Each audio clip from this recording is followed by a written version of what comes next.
Hermanos amados, algunos estudiosos han interpretado de que ciertamente viene un tiempo donde habrá verdaderamente una conflagración, o sea, el encuentro de dos poderes, dos fuerzas muy grandes, ¿verdad? Se cita a menudo la palabra Armagedón, se refiere a la batalla de Armagedón. Muchos consideran, imagínense cómo estamos ahorita con todo este adelanto de la investigación científica sobre los armamentos. Pues, ahí están peleando algunas naciones tratando de tener su bomba atómica con el objeto de disuadir a otros que no los ataquen. Pero imagínense si llega el momento donde cualquiera pueda usar una cosa de esas, es inimaginable lo que pueda suceder. Ya no estamos hablando de una guerra convencional, pero aquí no es solamente eso. Aquí va a haber un encuentro, hermanos, de poderes sobrenaturales, ángeles y demonios, y ángeles contra ángeles, ángeles de Dios contra ángeles del enemigo. Pero es bien interesante que a pesar de todo esto, ahí vamos a estar participando nosotros, pero ¿cuál siento yo que va a ser la participación de muchos de nosotros? Es bien interesante que en la Escritura se haya, hermanos amados, este constante llamar, este constante, como dijéramos, exhortación a los creyentes hoy, hermanos amados, y creo que en ese tiempo va a ser muy, pero muy importante que haya un clamor, que haya un ejército de oración, ¿verdad?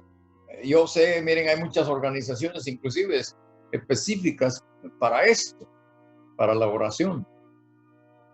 Y con todo, muchos de nosotros hemos desarrollado un hábito, dijera yo, un hábito, una piedad sobre la oración. Con todo, no hemos llegado, hermanos, todavía al nivel que se requiere. Dicen que parece que fue la reina Victoria de Inglaterra o no sé quién más, pero ella decía que le tenía más miedo a un ejército de creyentes orando que al mismo Hitler con sus ejércitos. Entonces, esto nos da la idea del poder, como terminábamos ayer viendo en Apocalipsis, lo que sucede con la oración de los santos. Y yo no sé, hermano Roberto, posiblemente él estaba leyendo esta parte de Efesios y a lo mejor el Espíritu Santo lo inspiró para que fuera a leer Mateo 7. Y yo dije, Señor, porque yo estaba, hay tres cosas aquí en este final del capítulo 6 de Efesios que son, pero muy importantes. En este caso, lo que es la vestidura del creyente, ¿verdad? La armadura de Dios, ¿verdad? Los enemigos contra los cuales nosotros mantenemos una batalla, una guerra. Y de hecho, hermanos, si hemos llegado hasta aquí, en este momento, a esta hora, se debe a que hay ciertamente, hermanos, como dijera, un ejército de hombres y mujeres en todo el mundo orando, ¿verdad? Como el evangelista Lucas recomienda, ¿verdad? Es interesante porque esas palabras que el evangelista Lucas registra, se supone que son palabras que el Señor Jesucristo les dijo a sus discípulos, ¿verdad? Que estuvieran orando y velando para que fueran tenidos por dignos de escapar de las cosas que habrían de venir. Entonces, aquí estamos nosotros esta noche en este plano, ¿verdad? Precisamente la otra cosa que trata aquí el apóstol Pablo es la oración, ¿verdad? Y luego vuelve a retomar el plano del misterio, el misterio del evangelio. Y yo estaba hoy durante el día, Señor, ¿qué puedo tratar? ¿Qué es más apropiado? ¿Qué es más urgente que pueda yo tratar?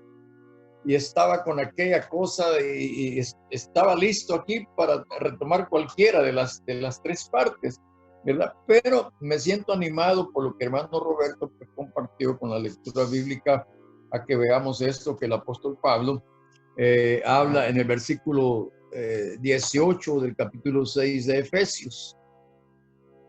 Y vamos a ver ahí, podríamos desglosar este versículo, hermanos amados, también el versículo 19, por cierto, y el versículo 20. Pero el versículo 18, el apóstol Pablo, ¿verdad? Nos indica aquí, fíjense, nos indica aquí, ya para terminar su carta, exhorta a los creyentes de Éfeso, le dice él, orando en todo tiempo. Me gustaría que enlazáramos esto del versículo 18 con lo que él dice en el versículo 10 y 11. 6, 10 y 11. Enlacemos el versículo 18 con estos dos versículos. Por lo demás, hermanos míos, fortaleceos en el Señor y en el poder de su fuerza. Vestidos de toda la armadura de Dios para que podáis estar firmes contra las acechanzas del diablo. Orando en todo tiempo. Espero que ustedes conecten esto y puedan visualizar esto. Orando en todo tiempo, con toda oración y súplica en el Espíritu, y velando en ello con toda perseverancia y súplica por todos los santos. Bueno, las indicaciones que el apóstol da aquí son bien importantísimas. Por un lado, él dice orando en todo tiempo. Miren, una cosa es que la palabra de Dios diga que oremos en todo tiempo y otra cosa es que nosotros lo hagamos. Y una situación bien importante es que no debemos de estar buscando, pienso yo, circunstancias, necesidades, situaciones. De hecho, hermanos amados, todo eso está ahí. Por lo tanto, hermanos, el mandamiento aquí del apóstol Pablo es que los creyentes en Cristo Jesús, una de las actividades diarias constantes que constituyen el desarrollo de la vida del creyente en su caminata es esto, orando en todo tiempo. Diríamos invierno y verano, diríamos todos los días, ¿verdad? Estemos bien o estemos mal, estemos enfermos o tengamos salud, tengamos escasez o tengamos abundancia. Es decir, aquí, hermanos, la oración no debe ser utilizada solo cuando nosotros creemos o pensamos que debemos orar.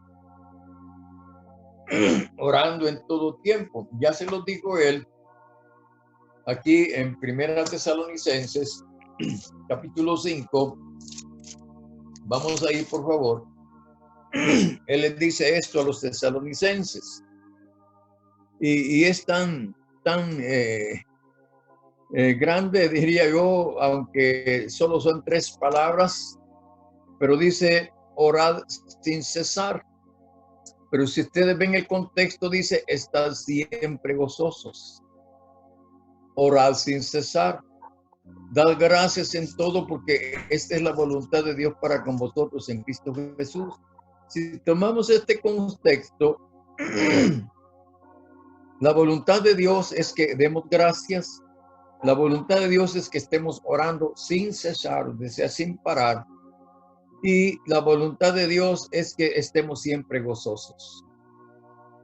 Este siempre gozosos implica, hermanos amados, que no es un gozo que está determinado porque yo estoy bien o estoy saludable o no tengo aflicciones, para nada.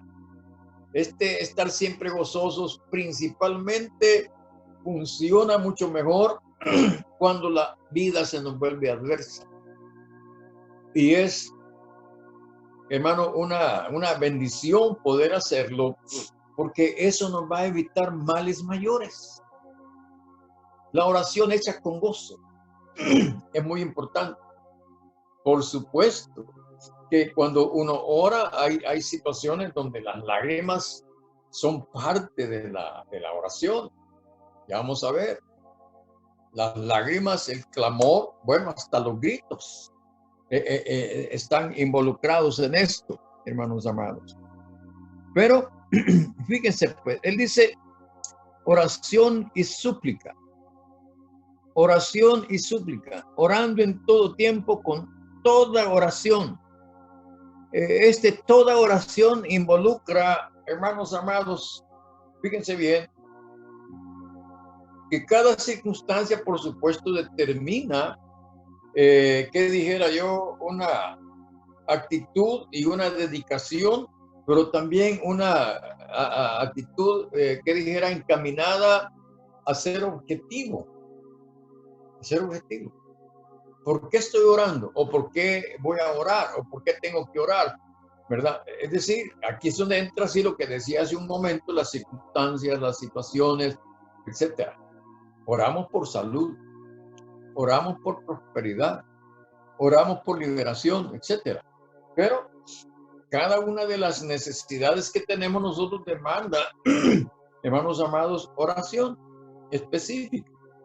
La palabra nos habla de las diversas clases de oración que pueden haber, pero nosotros debemos de ser sabios y entender en qué momento y en qué circunstancia, cuál debe ser las palabras de oración que debemos decir, o qué tipo o clase de oración debemos hacer, ¿verdad?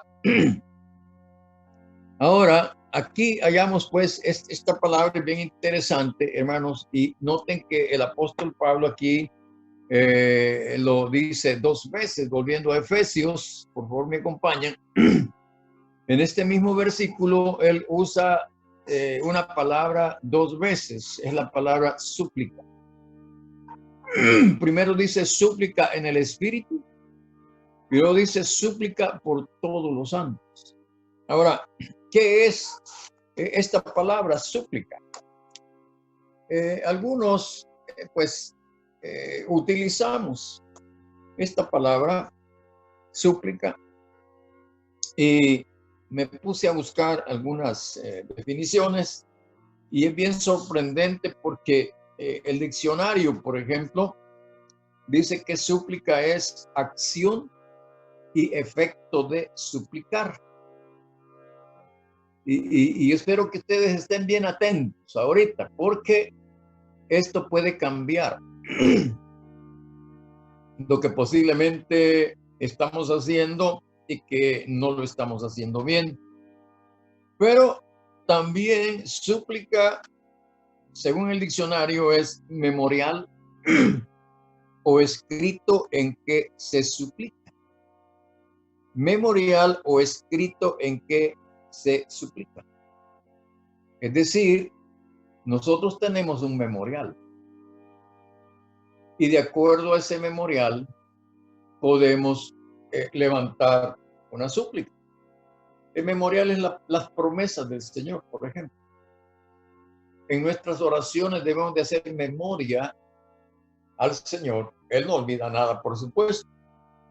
Pero es interesante, los profetas, inclusive los patriarcas, oraron recordándole al Señor sus promesas, su palabra.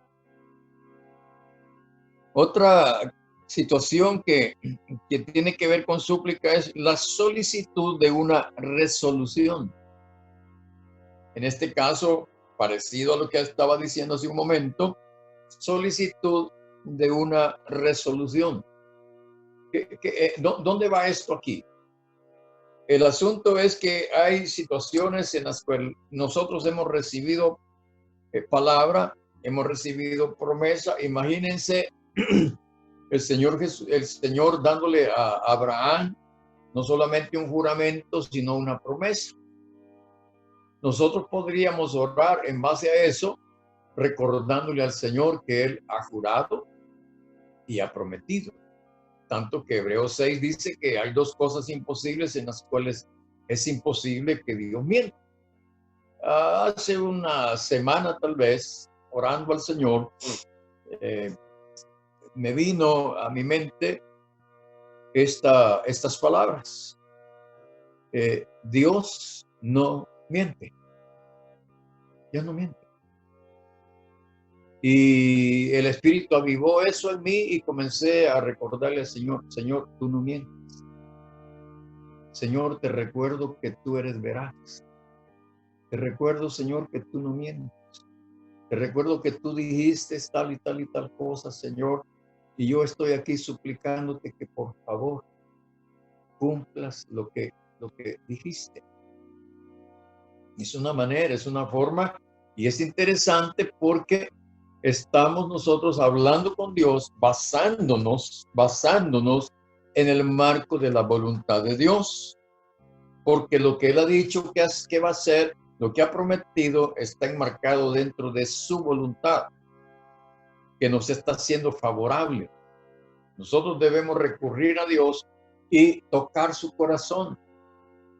Tocar, hermano, que les dijera yo, en lo profundo de Dios y recordarle que nosotros estamos necesitados, que estamos esperando, que estamos confiando, que estamos creyendo, que estamos con fe, que estamos con esperanza, etcétera. Todo eso hace, hermanos amados, que el Señor responda.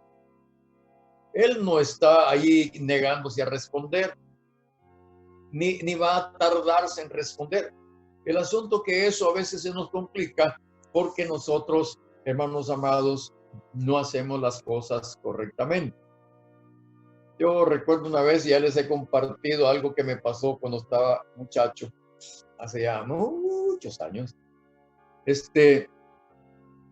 Recuerdo que un día me dice mi abuelita, mira, anda a hablar con don fulano de tal. Yo ya hablé con él y ya yo le dije que te dé trabajo, así es que anda y él está esperando que vos llegues y te va a dar trabajo.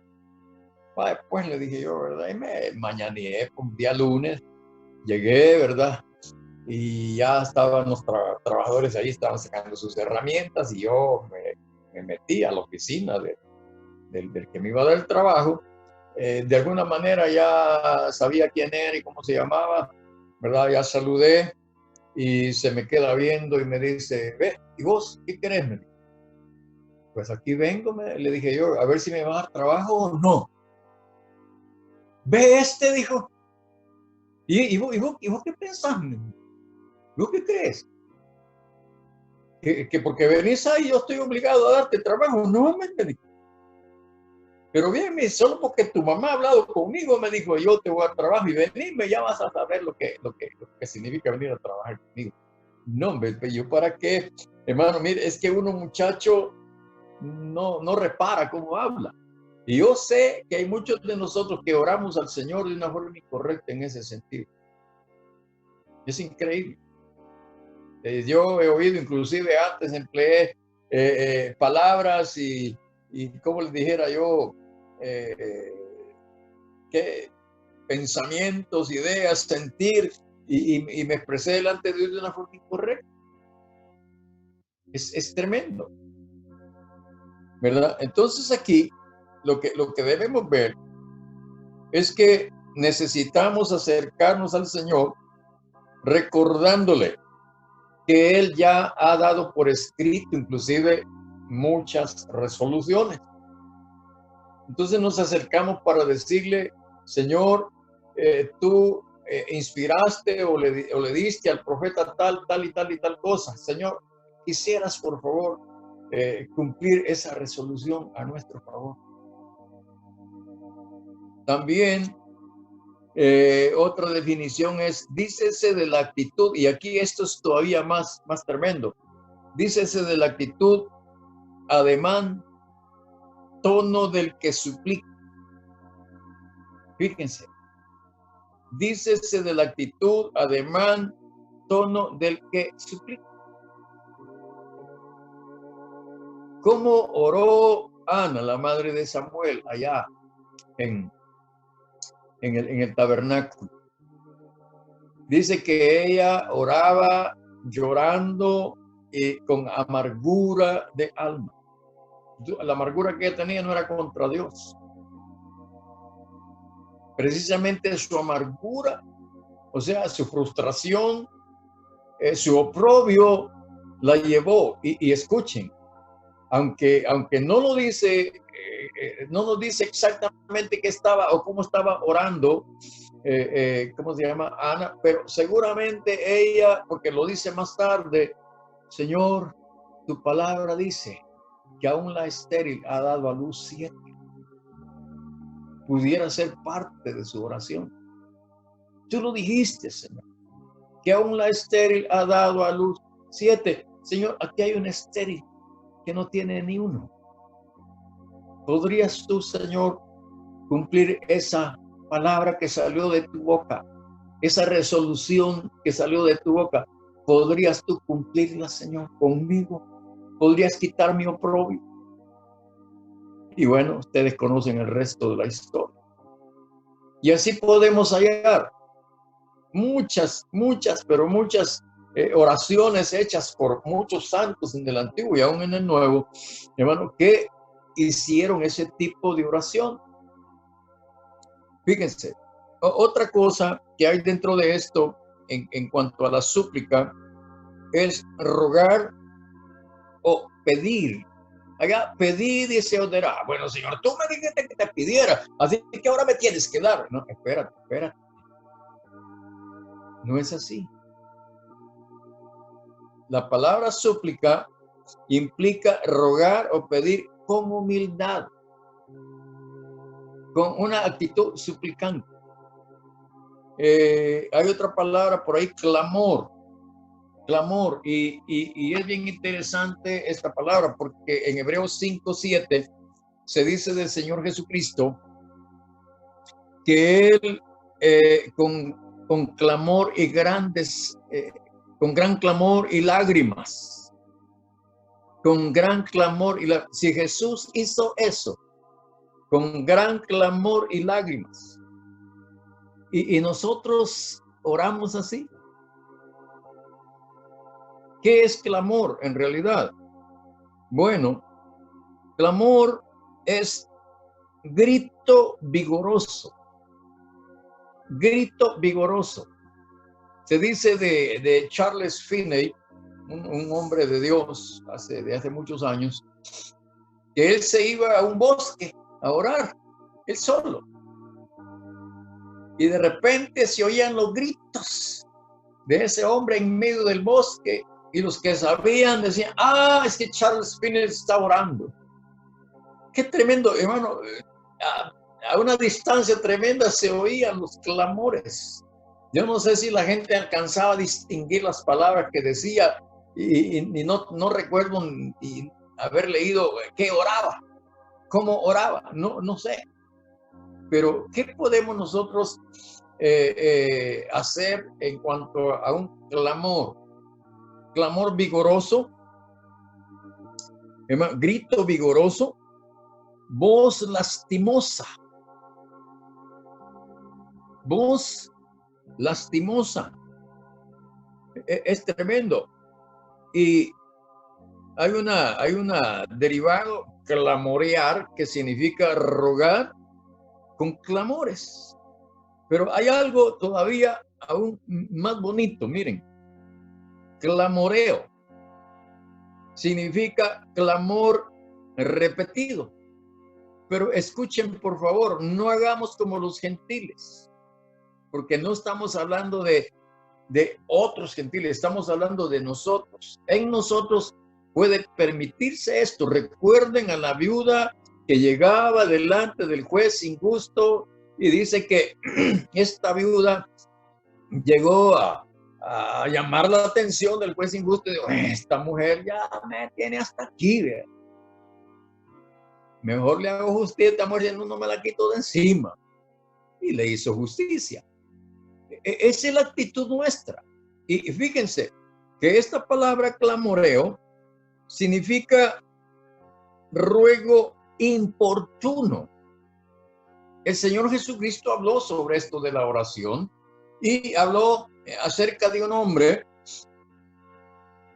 que llegó a tocar la puerta de su vecino, de su amigo, diciéndole, amigo, ¿no tendrás por ahí algunos panes? Amigo, mira que ha venido un caminante y no tengo nada que ofrecerle, ponerle sobre la mesa. Amigo, quisieras, por favor. Y el amigo ahí adentro dice, ya me he dormido, ya los niños están durmiendo, no, ya cerré la puerta, ay, vení mañana. No, amigo, mira, es un caminante que ha venido. El caminante puede ser cualquier problema nuestro, cualquier cosa que nos sorprendió, que nos agarró desprevenidos, hermano. Y por eso, miren, lo que nosotros hacemos, hermano, ore por mí.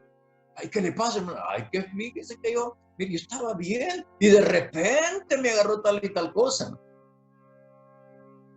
Dice el Señor Jesucristo que aquel que está ahí adentro, dice que se va a levantar, dice, no porque es su amigo, sino por su importunidad.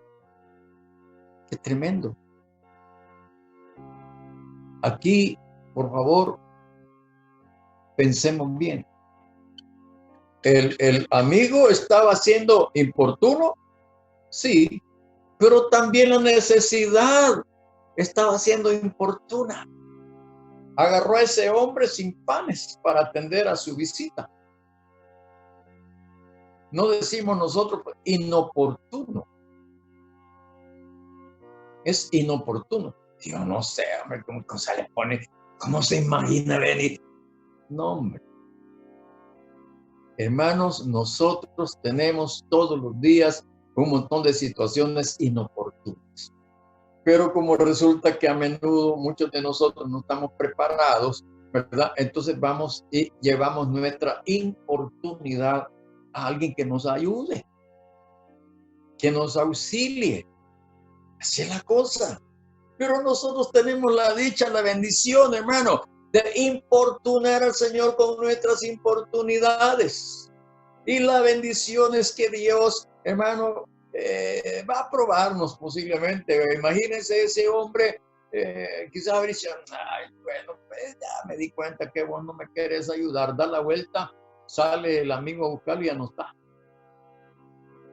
No, él fue importuno. Yo no sé cuántas veces le tocó la puerta pidiéndole ayuda. ¿Sí? Pedid y se os dará, buscad y haréis, tocad y se os abrirá, porque todo aquel que pide, recibe, todo aquel que busca, halla, todo aquel que llama, se le abrirá. Importuno, insistente. ¿Ve? Tenemos que aplicarnos en esto, hermano. Yo le doy gracias al Espíritu Santo que hizo esto hoy, para que habláramos sobre esto. El apóstol Pablo no se inventó eso y lo metió ahí, hermano, si aparentemente como que se saliera del contexto. Por eso enlacé allá, verso 10, 11, para que viéramos que no está fuera de contexto. Y ahora viene Pablo con su importunidad, llega donde nosotros como sus amigos a pedir que oremos por él. Y él nos dice de qué manera. Dice él, oren en todo tiempo, con toda oración y súplica en el Espíritu. Y aquí viene que se agrega un detalle más. Súplica en el Espíritu. Allá en Romanos 8, el apóstol Pablo dice, hermanos, que si hemos de pedir como conviene, no lo sabemos. Pero que el Espíritu intercede por nosotros con gemidos indecibles.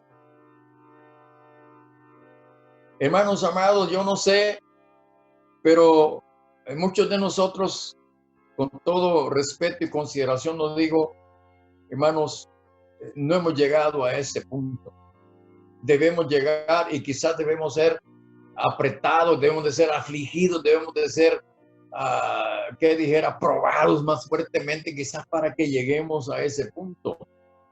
Hermano, esta oración y súplica aquí implica el hecho, hermano, de hallarnos con dolor, con aflicción, con angustia.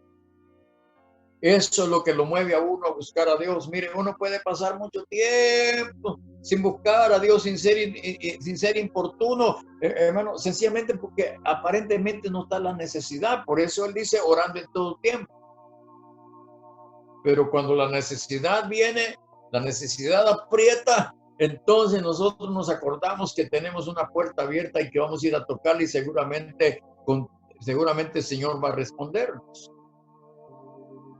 Entonces, amados hermanos, esta situación aquí, rogar o pedir con humildad, nuestro ejemplo está en Cristo Jesús. Y lo último en esto de la súplica es recurrir, y esto es bien interesantísimo, hermanos. ¿Están despiertos? Espero que sí. Recurrir contra el auto del tribunal superior ante él mismo. Escuchen bien, lo voy a explicar. Un tribunal ha determinado cierta acción que de alguna forma nos va a afectar. Les recuerdo el caso de Esther. Había una ley que no se podía derogar o no se podía invalidar. Y Esther suplicó al rey que hiciera lo que pudiera y dice, no, es la ley de Media y de Persia, no se puede invalidar. Tiene que cumplirse. Entonces viene el Señor y pone en el pensamiento de esta gente afligida, bueno, señor rey, ¿será que podemos hacer otra ley? Y ustedes saben la historia de cómo el rey hace otro decreto, ¿verdad? Y ordena que los judíos en todo lugar tomen las armas y que se defiendan y que peleen por su vida. Las dos leyes se cumplieron.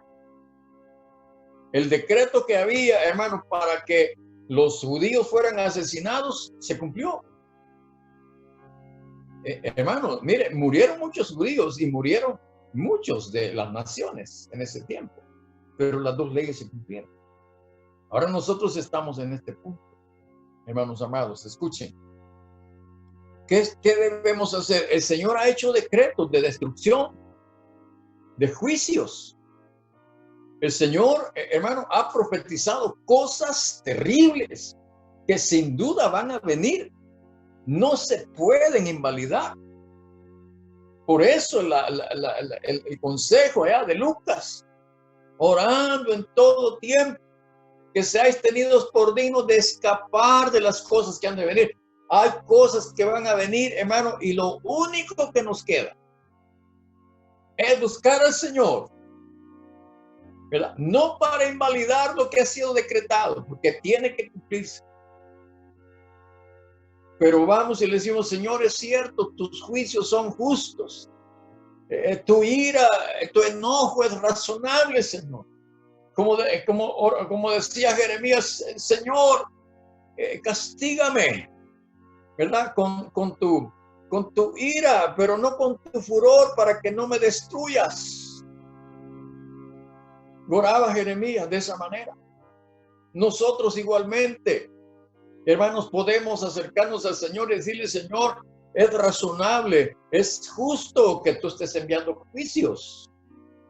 Pero, Señor, podrías a pesar de eso buscar cómo tus juicios no nos alcancen. El Señor puede hacer eso. Y lo vemos en la Escritura.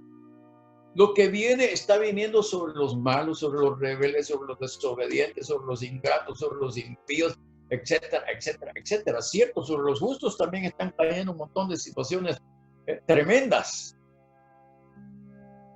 Pero los justos, hermanos amados, tienen una oportunidad: la oración, la súplica, el clamor. Fíjense a Jesucristo, dice que Él oraba al Señor, al Padre, oraba, dice, con gran clamor y lágrimas, al que lo podía librar de la muerte. La muerte sobre Jesucristo estaba decretada y se cumplió. Pero también, escuchen bien, la muerte fue revertida. Es un misterio.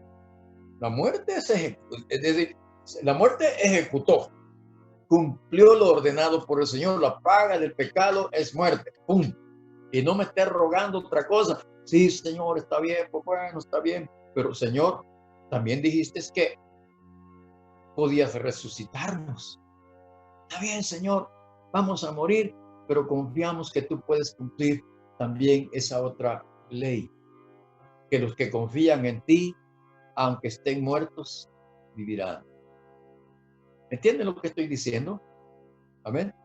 Entonces, oremos en ese tenor, en ese sentido.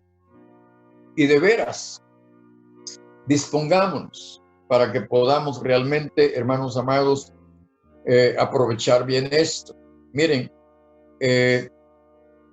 en esta palabra súplica es la palabra deesis, con doble E, deesis, que significa petición o ruego. En 1 Timoteo 5:5, podemos buscarlo rápidamente, me acompañan. 1 Timoteo 5:5. ¿Qué consejo hallamos aquí? 1 Timoteo 5:5 dice allí: mas la que en verdad es viuda y ha quedado sola, espera en Dios. Espera en Dios y es diligente en súplicas y oraciones noche y día. Aquí está hablando de las viudas, que en verdad son viudas, pero hay un montón de viudas que solo son viudas biológicamente, pero no son viudas reales. Hermanos amados, escojamos nosotros. ¿Qué recomienda ahí el apóstol? Como aquella mujer, Ana, por cierto, Ana la profetisa, que estaba presente cuando Jesucristo fue presentado para presentar el sacrificio de la purificación junto con su madre María. Dice que esa mujer estaba allí desde que fue viuda, no se apartaba del templo, ofreciendo oraciones y ayunos. Y tenía muchos años de estar haciendo eso. Aquí dice noche y día. Qué interesante, ¿no? Eso, la palabra de esis en el griego, pero también la palabra quiquetería, J-I-K-E-T-E-R-I-A, quiquetería, acercarse pidiendo un favor, acercarse pidiendo un favor, no exigiendo, no reclamando, sino suplicando, clamando, llorando, gritando si es posible, ¿no? Es tremendo esto, ¿verdad? Según Hebreos 4:16 dice que nos acerquemos confiadamente al trono de la gracia para alcanzar misericordia, ¿verdad? Y haya gracia para el tiempo de necesidad, para el tiempo oportuno, para el tiempo de emergencia. Hay un trono de gracia. En ese trono hay un juez, aunque es inflexible en muchas cosas, hermanos amados, pero también es justo con la verdad, con la necesidad, con el clamor, con la súplica. Entonces, en el hebreo, la palabra tekhinna significa ferviente. O sea, la oración no debe ser una oración aguada, apagada. Yo no sé ustedes, pero algunas veces estoy orando y de repente me viene un bostezo y me siento mal. Yo lo que sé es que si oramos fervientemente, ni sueño va a darnos. Ni sueño, ni cansancio. Cuando oramos y nos dormimos, algo no está bien, nuestra oración como que no está muy adecuada. Pero significa eso. Oseas 14:2 dice allí el profeta que el pueblo debe de acercarse a Dios con palabras de súplica. Palabras de súplica. en el Salmo 116, versículo 1. Me acompañan, por favor. Salmo 116, 1. Amo a Jehová, pues ha oído mi voz y mis súplicas, porque ha inclinado a mí su oído. Por tanto, le invocaré en todos mis días. Fíjense, hermanos. Versículo 4. Entonces invoqué el nombre de Jehová, diciendo: Jehová, libra ahora mi alma. ¿Por qué? Porque clemente es Jehová y justo, sí, misericordioso nuestro Dios. Jehová guarda a los sencillos. Estaba yo postrado y me salvó. Vuelve, oh alma mía, a tu reposo, porque Jehová te ha hecho bien, pues tú has librado mi alma de la muerte, mis ojos de lágrimas y mis pies de resbalar. Andaré delante de Jehová en la tierra de los vivientes. Creí, por tanto hablé, estando afligido en gran manera, y dije en mi apresuramiento: todo hombre es mentiroso. Qué tremendo eso, hermanos. Terminemos esta noche considerando pues estas situaciones. Y como les decía, súplica es acción y efecto de suplicar. Que Dios nos bendiga esta noche.